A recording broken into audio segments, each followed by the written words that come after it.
మజ్జిగని ఎలా తయారు చేసుకోవాలో ఇప్పుడు చూద్దాం.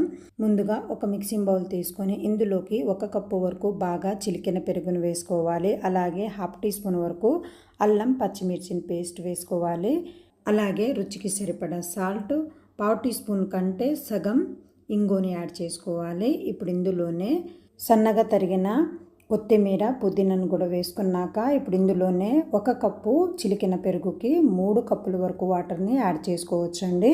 ఈ మజ్జిగ చిక్కగా ఉండవండి, బాగా పల్చగా ఉంటాయి. ఇప్పుడు వడపప్పు ఎలా తయారు చేసుకోవాలో చూద్దామండి. ఇక్కడ నేను 1/2 కప్పు పెసరపప్పు తీసుకొని 1కి 2 సార్లు శుభ్రంగా వాష్ చేసుకొని 1 గంట పాటు నానబెట్టుకున్నాను. ఇందులో నీళ్ళు ఏమైనా ఉంటే అవి అన్నీ వంపేసుకొని ప్లేట్లోకి వేసేసుకోవాలి. ఇప్పుడు ఇందులోనే గింజలన్నీ తీసేసి సన్నగా చాప్ చేసి పెట్టుకున్న 1 టీ స్పూన్ వరకు పచ్చిమిర్చిని వేసుకోవాలి.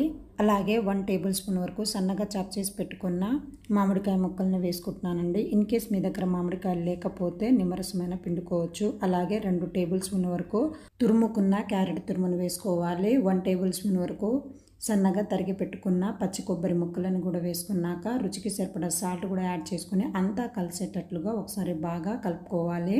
అంతేనండి, వడపప్పు రెడీ అయిపోయింది. కొన్ని ప్రాంతాల్లో వడపప్పుని ఈ విధంగా తయారు చేస్తారు. కొన్ని ప్రాంతాల్లో అయితే పప్పు నానబెట్టేసి దాంట్లో చిన్న బెల్లం ముక్క పెట్టేసి దేవుడికి నైవేద్యంగా సమర్పిస్తారు. ఇవేనండి శ్రీరామనవమి రోజున చేసే ప్రత్యేక ప్రసాదాలు.